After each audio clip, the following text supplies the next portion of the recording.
Welcome back to the Deep Dive.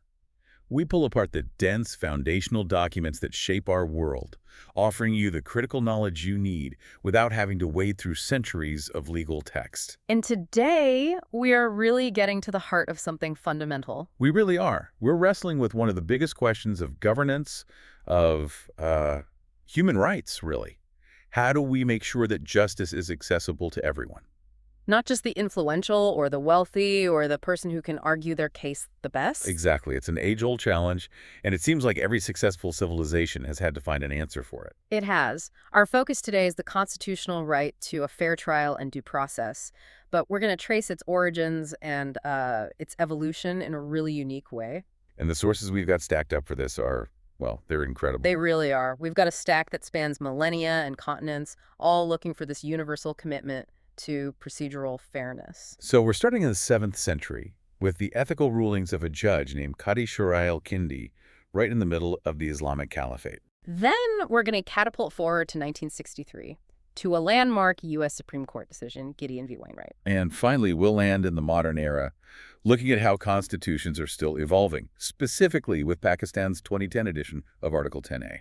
Our mission really is to uncover what you could call the eternal principle. Because despite these vast differences, politically, religiously, legally, from a caliphal court to a modern secular democracy, these civilizations all converge on one single, unshakable idea. There is no justice without a fair process. Okay, let's unpack that right away, because that's the core thesis for this whole deep dive, isn't it? Yeah. That the moral legitimacy of a justice system, it doesn't just come from the verdict. No, not at all. It's not about being guilty or innocent, but entirely about the method that's used to get to that verdict. Absolutely. The procedure is the safeguard.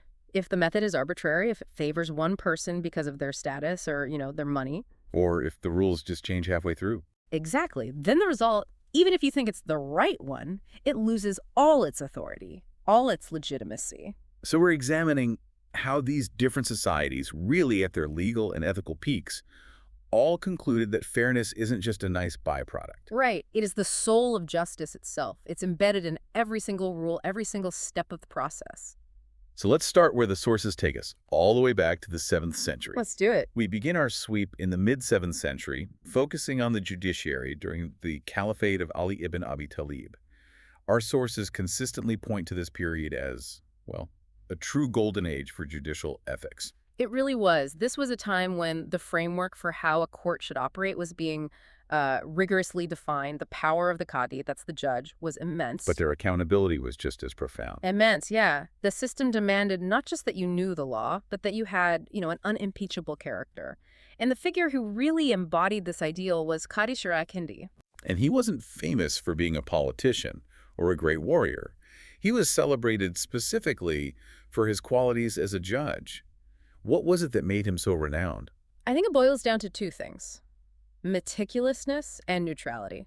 Shurayh was famous for his incredible patience, his mastery of evidence, and his absolute, almost legendary refusal to be influenced. By anything, right?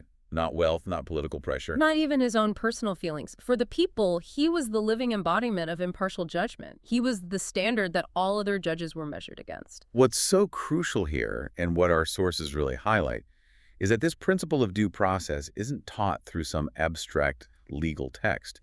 It's taught through a story, a specific human anecdote. A test case. Exactly, a test case that pits the system's integrity against basic human nature. Can you set the scene for us? What happens in Shurayh's court? The scene is just perfect because it immediately shows you the problem that procedural justice exists to solve, and that's the structural inequality that's just baked into every society. Good. So, two men come before Shurayh. On one side, you have a wealthy merchant. He's confident, he's well-educated, he's used to being heard. He probably walks in with this air of command, of social superiority. This is the guy who expects people to listen to him. He has all the social capital. He is the ultimate representative of social capital, precisely. And on the other side, his opponent, a poor man. He's visibly nervous, probably intimidated by the whole setting. And he's acutely aware of his low social standing. You can just imagine him speaking hesitantly, looking at the floor. And that is the structural challenge. How does the court make sure the truth comes out when one person is already completely overwhelmed by the setting, by the sheer social dominance of the other? It seems like any system that's just built on the idea that people should, just tell their story is automatically going to favor the eloquent, wealthy merchant. Of course. The poor man is at a functional disadvantage before a single word about the case is even spoken. That's the core injustice. So the wealthy man, comfortable and confident, he starts to speak. And he uses the full force of his eloquence, his presence. And this is the moment. This is where the judge has to step in. This is the moment. And Qadi Shurayh intervenes, but, and this is critical, he doesn't intervene on the facts of the case yet. He intervenes on the procedure. What were the specific instructions he gave? Because these are the rules that are meant to neutralize that inherent advantage, and historically, they're revolutionary. They are. He speaks directly to the confident, wealthy merchant, and he lays down specific rules designed to strip away all of his environmental advantages. He says, do not raise your voice. Okay, so control your tone. Then, do not stand closer than your opponent. Physical space. And then, perhaps the most radical instruction of all, sit equally. And he follows this command with the ethical principle behind it all. Justice cannot see the difference between rich and poor. Let's just pause on those instructions because they are staggering when you think about the social context of the 7th century. Status dictated everything. Where you stood, how loud you spoke, who got to be listened to first. And Shurayh is demanding this temporary, absolute physical and verbal equality. It was an act of forcing procedural parity to become a physical reality. In a tribal society where respect is shown by, who stands and who sits or who stands higher, forcing them to sit equally fundamentally neutralized the merchant's social weight. And by ordering him not to raise his voice, Shurayh was essentially taking away the advantage of verbal aggression or just sheer confidence. He was creating a judicial space where the only currency that mattered was evidence and testimony. Exactly. Not social status. He was actively counteracting the societal mechanisms of power. And you have to think about the effect on the other person. If you're that nervous, poor man, and you see the court force this powerful merchant to physically share the space equally with you, it's an immediate reassurance. It tells you that the rules here are different. The rules apply to everyone. It transforms the courtroom from just a reflection of society's hierarchy into this temporary, almost sacred space of equality. This procedural move ensured that the poor man, who was already fighting this internal battle with his own intimidation, was not further silenced by the overwhelming presence of his opponent. This establishes fairness not as some abstract goal, but as a rigid set of mandatory enforceable behaviors. It's a procedure. This is where I want to push back a little on the historical application, though. This principle is profound, but it still seems highly reliant on the personal integrity of one man, Qadi Shurayh. That's a very fair point. If he were corrupt or biased, these rules would just be empty words. How did the rest of the procedure formalize the system to make it independent of the judge's personality? That's a crucial distinction to make. Shurayh recognized that even with an impartial judge, the system itself needs structure. So after he established that physical parity, he then outlined the mandatory procedural requirements for the hearing itself. And these applied to both of them? To both parties, yes, and they also bound the court. These are the rules that transition the whole concept from just one man's personal ethics into what we would call systematic due process. And what were those rules? He mandated, speak in turns, present evidence, respect each other. And then he added, and fear Allah, for every word you speak will be written. That final point seems key. Every word will be written. That establishes the need for a record. It does, which is a clear precursor to judicial review and accountability. It's a check on the judge's own power. So let's break down the foundational elements of due process that this model establishes, because our sources identify 5 core elements here, and they're mirrored in all the modern legal systems we're going to talk about. Yes. So first you have equal treatment of parties. That's the explicit instruction for equal seating and equal opportunity to speak without being intimidated. Physical and verbal parity. Okay, that's number 1. Second, the right to be heard and the right to present evidence. This is the mandatory requirement for both sides to actually articulate their case and support it with facts, not just, powerful rhetoric. Number 3. The impartiality of the judge. He demonstrated this by refusing to be swayed by the merchant's wealth or his confident demeanor. He insisted on the rule of law over social custom. And fourth, tied to that, is no favoritism based on wealth or power. Which is the explicit ethical principle underlying all the procedural rules. And the fifth element, you mentioned it's implied by the focus on evidence and the written record. That's the requirement for reasoned judgments. Exactly. If every word is written down, then the final judgment has to be traceable back to that recorded evidence. It prevents arbitrary rulings. A judge can't just say, well, I believe the rich man, if the written record shows the poor man presented better evidence. It creates accountability for the judicial process itself. It does. So what you're seeing here, centuries before the Magna Carta, centuries before the U.S. Constitution, is this comprehensive system designed specifically to neutralize systemic bias. To neutralize the advantages of socioeconomic status. The rules exist to protect the weakest person in the room. It is the ultimate expression of the rule of law. It dictates that the integrity of the process, the mandatory procedure, is the source of all judicial legitimacy. Fairness wasn't just a hope, it was a functional, mandatory requirement. But if this was such a robust and foundational system, why did this principle of ensuring counsel or equal standing? Why did it have to be rediscovered and fought for centuries later in the West? Why wasn't this framework universally adopted and just sustained? That's an excellent and necessary challenge. The sources suggest a couple of key reasons. First, the stability of any justice system is, inextricably linked to the political integrity of the ruler. So when the state gets corrupt, the courts follow. Often, yes. When the caliphate fractured or fell into political corruption, the judges lost their independence, and procedural rules were eroded to serve the powerful. Due process is fragile. It requires constant vigilance. Yeah, the second reason. The second is that the Qadi system was highly specialized. It relied less on advocacy on lawyers and more on the judge's own investigative capability. Interesting. When courts became more complex and more adversarial, like they did in the West, the need for advocacy itself became a core element of fairness. And that became the next great struggle. That sets the stage perfectly for our next leap through history. The fundamental problem, wealth and power distorting justice, it's still there, but the solution has to evolve to fit a vastly different legal structure. Exactly. Okay, so we're bridging 13 centuries now, and moving from the structured court of the caliphate to 1960s Florida in the USA. The environment, the legal tradition, the specific laws, everything is different. Everything's different, and yet the core scenario is hauntingly familiar. It's a powerless individual standing alone against the massive resources of the state.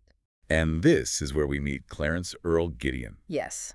In 1961, he was a 51-year-old drifter, very poor, only had an 8th grade education, and he was accused of breaking into a pool hall in Panama City, Florida. Not exactly a high-stakes crime. No. He allegedly stole some beer, soda, and petty cash from the cigarette machine. A very petty crime, but the consequences for him were existential. And he knew enough about the American system to understand the danger he was in, standing trial all by himself. Tell us what happened when he faced the judge in the Bay County Circuit Court.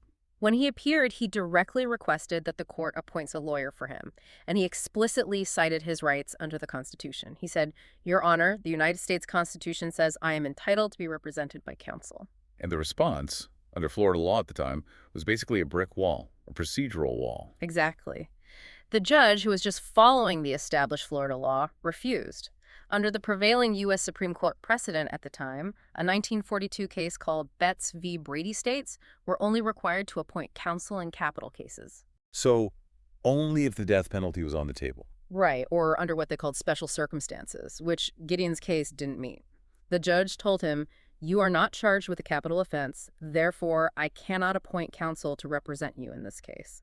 The functional consequence of that procedural denial is just so stark. Gideon, completely unequipped for this, was forced to defend himself. Against professional prosecutors who knew every rule, every objection, every nuance of evidence. I mean, he tried his best, right? Oh, he did.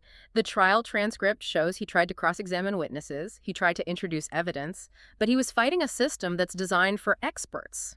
As a layman, he just couldn't effectively challenge the state's evidence or articulate complex legal defenses. The process was inherently unfair. And the outcome was, frankly, pretty much predetermined. He was convicted and sentenced to 5 years in the Florida State Penitentiary. What's truly miraculous about this story, and what really speaks to the sheer determination of one man facing down the entire system, is what he did next from his prison cell. He chose to appeal.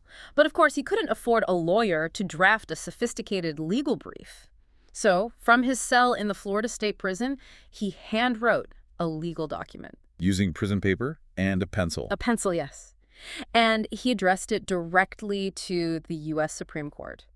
It was a request for the court to review his case, a specific, highly technical document known as a writ of certiorari. For our listeners who might not be familiar with that term, can you explain what exactly a writ of certiorari is?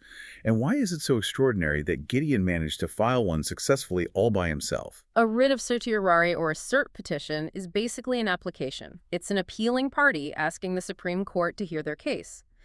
The key thing to understand is that the Supreme Court isn't an automatic appellate court. They get to pick and choose. They pick and choose which cases they want to review, and they get thousands of these petitions every year.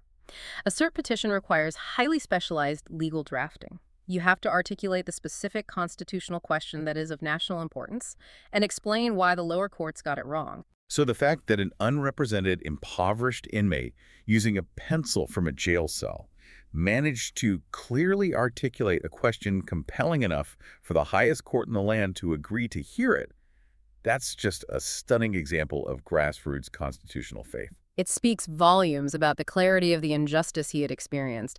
And once the Supreme Court granted certiorari, they appointed a top lawyer, Abe Fortas, who would later become a Supreme Court justice himself, to represent Gideon.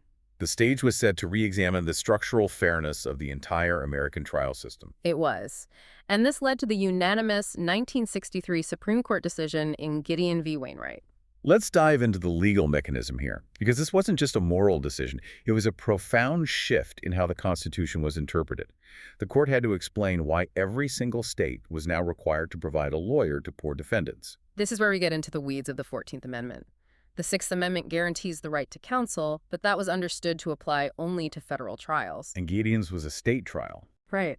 So the court used the Due Process Clause of the 14th Amendment, which says no state shall deprive any person of life, liberty, or property without due process of law. They were essentially saying that the right to counsel is so fundamental, so essential to fairness, that it's automatically incorporated into what due process means for the states.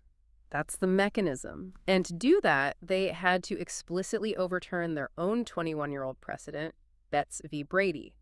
Betts had said counsel was only necessary if the case involved those special circumstances. Like if the defendant was illiterate or maybe mentally disabled? Exactly. So Gideon completely rejected that idea. It rejected that the right to counsel was a discretionary, special thing and established it as a fundamental right necessary for any fair process. And that's where we get that powerful quote from the decision. That's right. The court, writing through Justice Hugo Black, delivered that famous line: "Lawyers in criminal courts are necessities, not luxuries." The philosophical shift was complete. They recognized that the entire adversarial system, the whole procedure, is basically useless unless both sides have the functional ability to participate fully.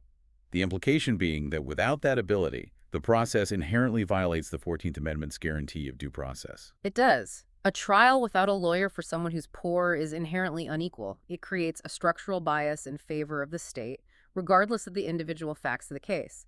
The outcome becomes arbitrary because the process leading to it was fundamentally broken. What was the immediate practical fallout from this ruling? This wasn't just a piece of paper. It was a nationwide logistical mandate. It was chaos. I mean, necessary chaos, but chaos nonetheless. Hundreds, if not thousands, of convicted people nationwide, especially in states like Florida and Texas, had to be immediately retried or released because their constitutional rights had been violated under the old rule.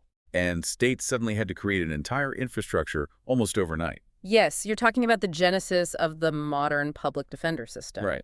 Before Gideon, many states operated on a volunteer system or an ad hoc case-by-case basis. After Gideon, states were constitutionally mandated to provide legal assistance, which led to the creation of the institutionalized, state-funded public defender offices we know today. It was a massive undertaking. An undertaking to ensure that procedural fairness could actually be delivered to every poor defendant in America. That's right. Okay, so let's tie this all the way back to Qadi Shurayh. We're talking about 1,300 years of separation, two completely different legal universes. What is the fundamental shared lesson between Shurayh forcing two men to sit at the same level and the Supreme Court mandating state-funded lawyers? It is the eternal necessity of neutralizing inherent advantage. Shurayh tackled the advantage of wealth as it's expressed through demeanor and social standing by mandating physical parity. And Gideon. Gideon tackled the advantage of wealth as it's expressed through legal expertise by mandating functional parity. You could call it equal firepower. So Shurayh created the space for a fair hearing, and Gideon provided the necessary tools to actually use that space effectively in a complex modern court. The principle is unchanging. The weak cannot be silenced by the strong. The mechanism had to evolve. For Shurayh, the procedural rule was, do not stand closer.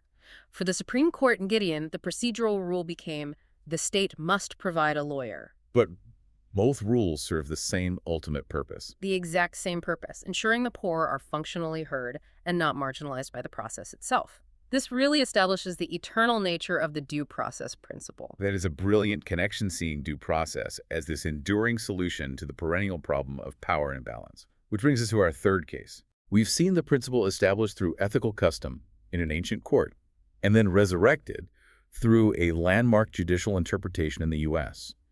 Now we shift our focus to the 21st century and examine how this principle of due process has moved into direct, explicit, codified constitutional law. This brings us to Pakistan and the addition of Article 10A to its constitution in 2010. This was part of the 18th Amendment, which was a huge constitutional overhaul, and this explicit addition demonstrates the international consensus that due process is foundational. So it's moving past just being implied to being an explicit command. Exactly. Why was it necessary, though? Why do they need to explicitly codify the right to fair trial and due process in 2010? What was the context driving that change? Well, the sources highlight that the constitutional history in many developing nations involves periods of judicial or political instability where fundamental rights, even if they're implied, often get disregarded by state action. So making Article 10A an explicit, non-derogable part of the Constitution raises the bar for the state. It provides a crystal clear standard against which all judicial and executive actions have to be measured.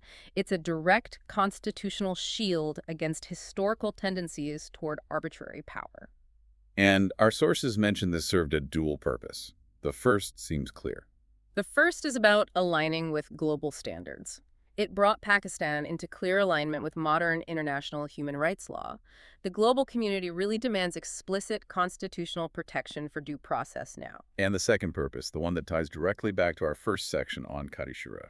The second purpose is symbolic, and it's profoundly important for this whole deep dive. It affirmed and formalized the nation's adherence to its own ancient, traditional, prophetic, and caliphal standards of judicial fairness. The same standard embodied by Qadi Shurayh. Exactly. It's a statement that says, this isn't some imported Western concept. This is a foundational ethical commitment of ours that we are re-entrenching in our modern legal framework. That's a powerful moment in legal history, connecting a 21st century constitution directly back to 7th century judicial ethics.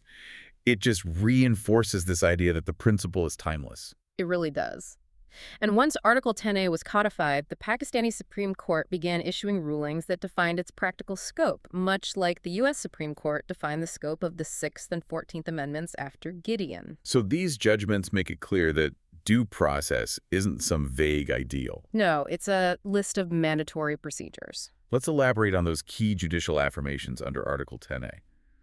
How do these modern interpretations ensure the process is actually fair on the ground? They are deeply procedural. First, they affirm the right to counsel, ensuring that a lack of resources doesn't compromise a person's defense, a direct echo of Gideon. Okay, that's a clear parallel. Then they mandate the right to cross-examination, which is the fundamental mechanism for testing the truth and reliability of the state's evidence. It prevents a mere assertion from being accepted as fact. So cross-examination is the adversarial system's way of upholding that ancient requirement for evidence, ensuring it's not biased or weak. Exactly. Furthermore, Article 10A affirms the right to timely justice. This is crucial because due process isn't just about what happens inside the courtroom. It's about the entire arc of the state's interaction with the accused. Justice delayed is justice denied. Fundamentally, it can lock an accused person in limbo, destroying their life and livelihood regardless of what the eventual verdict is. So an indefinite arbitrary delay, even if the verdict is eventually correct, is a violation of due process simply because the procedure of stalling is unfair. Absolutely. Due process mandates efficiency.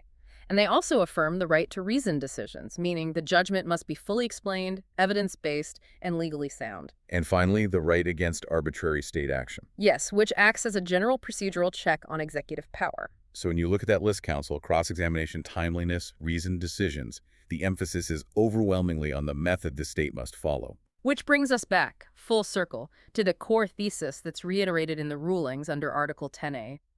Justice must be fair not only in result but in method. The state can't just rely on what it thinks is moral certainty. It has to establish guilt through legitimate, verifiable, procedural framework. That's right. So now we're at the synthesis point. We've looked at these three distinct legal traditions: ancient Islamic jurisprudence, American constitutionalism, and modern Pakistani law. And the true power here is recognizing that they are fundamentally tied together by identical judicial ethics. We can use the thematic comparisons from the sources to really demonstrate this universality. Let's start with the central challenge, the imbalance of power. We're calling this theme equality of arms. How did these vastly different systems address the fact that one party always walks into court with an inherent advantage? Okay, equality of arms is the umbrella for procedural parity. In the Islamic ethics of Shurayh, the solution was procedural control over physical conduct. Equal seating, equal voice, equal distance. Right. The court neutralized the merchant's social advantage by regulating his body language and his volume. In modern law, both in Pakistan's Article 10A and the U.S. Gideon principle, the solution is procedural control over resources and expertise. The guarantee of a lawyer and adversarial fairness. Exactly. The analysis here is crucial. In Shurayh's time, in a civil dispute, the issue wasn't the power of the state, it was the merchant's social status. But in the modern criminal context, the issue is the massive power difference between the individual and the prosecuting state. Yes. The underlying principle is the same. The advantage has to be neutralized. The wealthy merchant had the advantage of societal stature. Clarence Gideon had the disadvantage of facing trained professionals. The procedural remedy just had to evolve to fit the threat. So the lawyer, in the modern court, becomes the required structural balance that the seating arrangement provided back in the 7th century. That's a perfect way to put it. Okay, next theme, procedural rights. Specifically, the ability to actually articulate a defense and challenge the accusation. The right to be heard is foundational. For Islamic ethics, Shurayh mandated the explicit right to present evidence and explanation, and he backed it up with a written record. And for modern law? For modern law, this manifests as the right to counsel and robust procedures like cross-examination. And there's the functional link.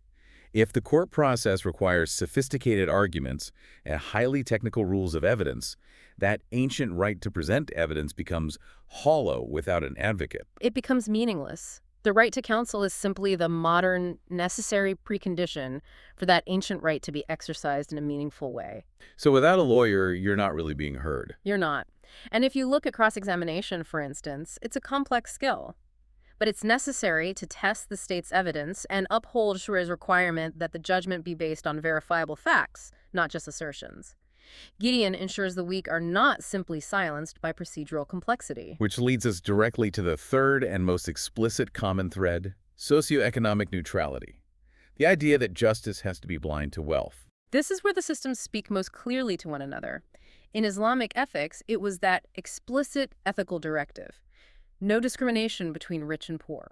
And in modern law, in the U.S. and Pakistani constitutions, this is guaranteed through the mechanism of due process. Yes. Due process, then, acts as the functional legal machine that's designed to achieve that ethical outcome. It mandates a standardized, rigid procedure that the state has to follow, regardless of the defendant's status or their bank account. It standardizes the procedure to such an extent that it reduces the points where wealth or power can exert undue influence. Exactly. If the state must jump through the same evidentiary and procedural hoops for the poor drifter as it must for the corporate executive, then the system is achieving the socio-economic neutrality that Qadi Shurayh demanded. Finally, let's compare the ultimate source of authority for these rules, the moral or the legal foundation. The motivations are dramatically different, yet the resulting moral requirements for procedural justice are identical. For Islamic ethics, the foundation is God consciousness. The judge's ultimate accountability is divine. Right, which compels a rigorous adherence to procedural fairness, regardless of any earthly pressure. For modern law, the foundation is constitutionalism. Authority comes from a binding commitment to the written foundational documents, backed by the sovereignty of the people. And this is maybe the most fascinating piece of the puzzle. Whether a judge is motivated by fearing Allah or by upholding the 14th Amendment, the procedural checks they are required to implement equality, the right to evidence, impartiality are exactly the same. It suggests that procedural justice isn't just a legal tradition that's unique to one culture. It seems to be a fundamental requirement for human dignity and for the stable resolution of conflict. So when we synthesize these three vastly separated systems, we arrive at the core legal principle, the ratio decidendi, and that's shared across all of them. We do, and for our listeners, the ratio decidendi is just the core legal principle that a judgment rests on. It's the reason for the decision. It's the essential binding principle. So what is the universal binding ratio decidendi that ties Qadi Shurayh, Gideon, and Article 10a together? It's this. Justice is not defined by the verdict alone. Justice is defined by the process that leads to it. Only a fair process produces an outcome legitimate enough to secure the stability of the entire system. The integrity of the court system requires the procedural fairness be non-negotiable. It's not a flexible guideline if we compromise the process. We destroy the legitimacy of the outcome, regardless of how guilty the defendant might appear to be. When a court compromises its process, it stops being a court of justice and risks becoming just an instrument of arbitrary power. This deep dive has offered us this extraordinary cyclical view of legal history. The foundational requirement for a fair trial, for due process, was established through the rigorous ethical and procedural standards of the caliphal courts centuries ago. Then we saw that principle get reignited in the 20th century by the U.S. Supreme Court's unanimous ruling in Gideon v. Wainwright, which made the right to counsel a constitutional necessity, not a luxury. And we saw its final, modern entrenchment through explicit constitutional codification, like Pakistan's Article 10a, ensuring global adherence to the principle. The sweeping impact is that due process is no longer a debatable concept. It is the non-negotiable bedrock of any justice system that wants to be seen as legitimate. We've seen, time and again, that procedural fairness is the only reliable path to justice. And that profound commitment leads us back to the final, critical ethical summation from our sources. Quote, "A court that does not hear the weak destroys the strong. Fairness is not an act, it is the soul of justice." That concept, that failing to protect the marginalized ultimately undermines the powerful, is an incredible statement on systemic fragility. Why does the survival of the strong depend on protecting the weak? Because if the system is allowed to dispense with fairness for the weakest or most vulnerable, it establishes a precedent that those procedures are optional. And once the rules are optional, they're optional for everyone. Right. Due process isn't just a kindness to the accused, it's the fundamental procedural mechanism that prevents the state's power from becoming tyrannical. When procedures are upheld, the system maintains its integrity and its legitimacy for all citizens, regardless of their status. Before we wrap up, we want to leave you with one final thought, something to mull over that builds on this universality we've explored today. If the core procedures for fairness, the mandate for an equal hearing, the right to evidence, the absolute imperative to ignore wealth were established so clearly 1,400 years ago, And have been reaffirmed by legal systems founded on completely different religious and constitutional principles. what does that suggest? Are these rules purely cultural inventions? Or are they evidence of essential, innate moral requirements necessary for resolving human conflict, something that transcends the legal documents that contain them? Are they not just legal rules, but universal truths? Something to consider. Something to consider as you observe the procedures of justice unfolding around you today. Thank you for joining us for this deep dive into the eternal principle of due process. We'll see you next time.